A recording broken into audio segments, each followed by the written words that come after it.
Hey everyone, I'm Pedder, and this is the iPhone 11 Pro Max with iOS 14.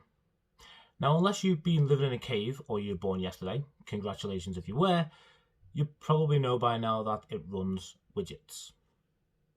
Now, I know we've had our moment of scoffing over the last few weeks while iOS 14's been out, because Android have had it for the past 8 years and blah blah blah. But I strongly believe that the iPhone introducing widgets is a good news for Android. So bear with me a second here, because like I say, we've had widgets for a long time, so why can it be good news for us Android users? You see, even though we have had widgets for such a long time, we've kind of fallen out of love with them along the way. I used to use widgets galore, I'd have widgets everywhere, and slowly, year after year, I've kind of fallen out of love with them. They've got a bit dated and a bit dainty, and now I find myself just using a weather widget, a calendar widget, and a Google search widget.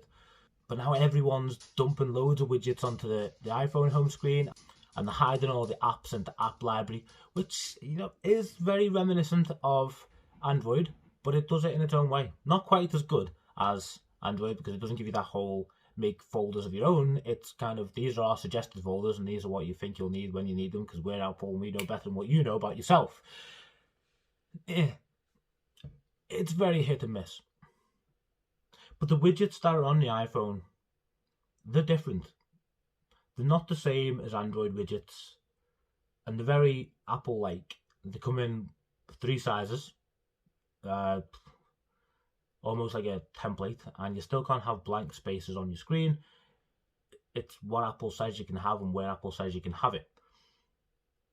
But in terms of functionality and the uniformity between different apps, what's available and how it all looks is a good thing.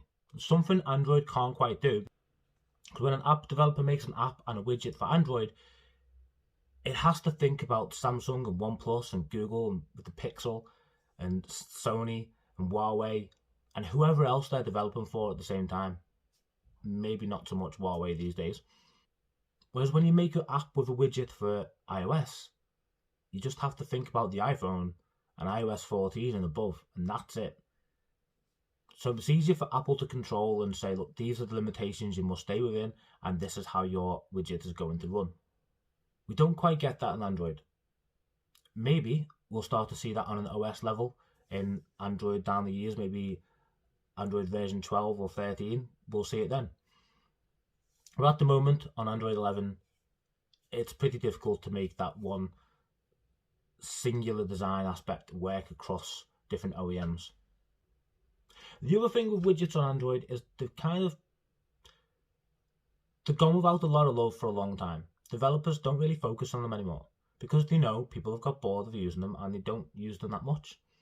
Now there are apps out there that come with widgets like clock widgets and weather widgets, and they themselves bring a lot of customization to it. But when you actually look at the widgets that come with the app developers, like Todoist and Blinkist, Maps, even Google's own search widget looks better on iPhone than it does on Android.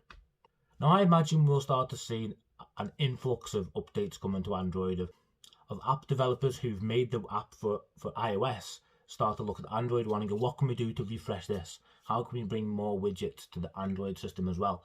Because it will give them new ideas and new insights on new things that they can do on the Android home screen. And that's why iOS 14 widgets excite me. It's going to breathe new life into the widgets that we have on Android, I am sure of it.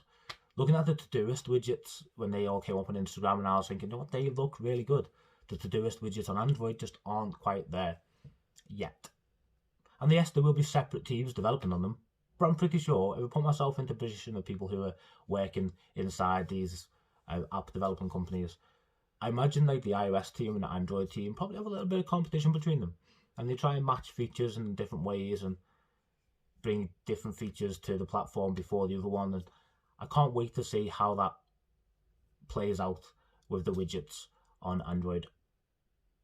So thank you, Apple, for stealing instead of innovating. And thank you for putting your Apple spin on it. And thank you for giving people inspiration to redevelop the apps that they have on Android. How Android can just catch up on an OS level. We'll see what happens then. Thank you for watching, and if you enjoyed this video, don't forget to hit subscribe and like, and I'll catch you in the next one.